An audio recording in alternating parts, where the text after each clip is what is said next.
as a coach, I provide more of a service than a tangible product. How do the client and I know when I've provided the value they've paid for? Oh, that's really interesting. Yeah. Well, ideally, as a coach, the first thing you're doing with that client is figuring out what do they want? Like, where's the bar? And you get as specific as you possibly can together about what that looks like. Because if you don't have, and they don't have to be metrics like in the traditional sense, like, all right, I'm going to take your revenue from 100,000 to 200,000. It could be you're working 70 hours a week now and you're unhappy. So we're going to get you to 40 and your happiness factor is going to go up. I would get very, very clear up front how you're going to know that this work is successful.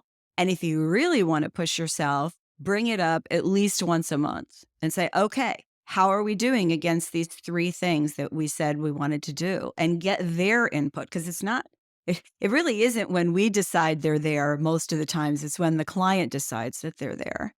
Yeah, I couldn't agree more. I said the exact same thing in my head immediately. It was like, well, you ask them and find out.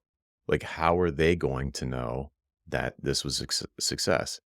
And I'll give you a recent example for mine that's even less tangible than the numbers based examples you just gave, where working with someone in a tight coaching relationship, really deep 360 kind of engagement into the business. And just like you said, exactly like you just said, there are something like three big categories that we're targeting for improvement. And one of them is purely feelings. So I feel like this right now. This is the client talking. I feel like this right now. I'm stressed. I feel like my head's buzzing. Whatever list of feelings, and how I want to feel is X, Y, and Z. I want to feel Hmm. light. I want to feel done. I want to feel not overwhelmed anymore. I want to, underwhelmed, I guess. No, that's not right. But it was literally a list of feelings, 100% in writing before the engagement started. And I needed that because I need to decide if the promise the person wants me to make to them, I want to decide if I'm confident that I can keep the promise. Yeah. So if I don't know what metric I'm trying to adjust or improve, it's like shooting hoops with a blindfold on. Like, I might get something in the basket, but the odds are not great. So I wanted to be that we went back and forth for, on and off for a week or two about like what does success really look like? Because coaching, you're in the transformation business. The thing that you're improving is the client. Hmm. So you need to know how they want to be better specifically as possible. And so there were some revenue constraints and there were some other things, but by and large, hours per week worked, so there are some numbers in there too. But really, the feelings were equally, if not the most important. Like, I feel overwhelmed and stressed, and I want to feel like relaxed and like done. Like I'm not Yeah. constantly stepping on the gas pedal. And so, and also exactly like you said, Rochelle, uh, we meet every week, and periodically, it's about monthly. It's a little more phasey than that, but it's about monthly, where I say, "How are you feeling?"